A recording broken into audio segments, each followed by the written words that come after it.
Si Val Gonzales. Si Val naman, operator ng ELCYD Taxi, yung nagtakbo lakay. Yung nagtakbo ng sukli ng kanyang pasahero, kung maalala mo, pinagmumulta lakay, parang 700 plus yata yung sukli lakay. Pinagmumulta yan ng LTFRB, driver's license naman ng tsupera.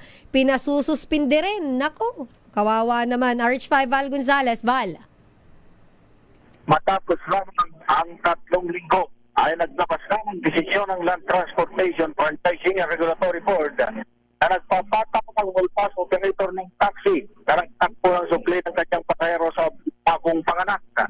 5,000 pisong multa itinatang ng LTFRB laban sa operator ng LC Taxi na si Rolando Bagorio dahil sa contracting of passenger sa reklamo ng pasaherong si alias Angel.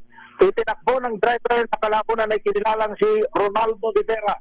Ang sukli sa binayad niyang pamasahe na 1,000 piso noong Mayo 4. Galing sa kanilang bahay ang biktima na lang isang botang nanap at papatik sa isang tal na mangyari sa nakaw ng driver.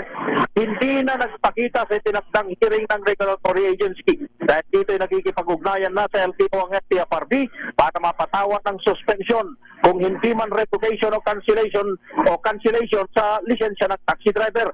Ayon kay LTFRB spokesperson ng Tony Ariel Linton, hinihikayat ng ahensya mga pasahero na ireklamo sa kanilang tanggapan ang mga abusadong driver ng anumang public utility vehicle dahil agad itong maaksyonan ng LTFRB. Ako si Val Gonzales, DJ Ray Chunas, Pilipinas, sa Pilipino. Maraming salamat, Val Gonzales.